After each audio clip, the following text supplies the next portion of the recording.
Hi friends, നമുക്കിന്നൊരു അടിപൊളി soya roast ഉണ്ടാക്കിയാലോ.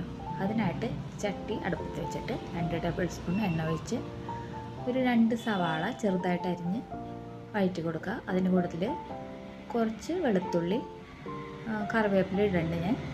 അത് ഇട്ട് നല്ലപോലെ വഴറ്റി വരുമ്പോഴാണ് നമുക്ക് തക്കാളി ചേർക്കേണ്ടത്. ഇത് നല്ലപോലെ ഉടഞ്ഞ് വരണം. ആ സമയത്താണ് തക്കാളി ചേർക്കണത്. തക്കാളി ഒരു വലിയ തക്കാളിയാണ് ഞാൻ ചേർത്തത്. ഇത് അതുപോലെ തന്നെ നല്ലപോലെ വഴറ്റി ഉടച്ചെടുക്കണം.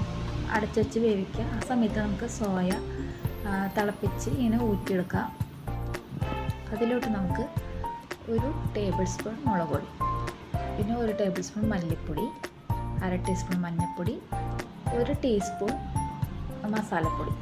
ഞാനൊരു ചെറിയൊരു ക്വാണ്ടിറ്റി ഉണ്ടാകുന്നതുകൊണ്ട് ഇത്രയും ചേർത്തിട്ടുള്ളൂ. പിന്നെ 1/2 ഗ്ലാസ് വെള്ളം കൂടി ചേർത്ത് നല്ലപോലെ തിളപ്പിച്ച് 1 ടീസ്പൂൺ ഉപ്പും കൂടി ചേർത്ത് നമുക്ക് ഇളക്കി കൊടുക്കാം.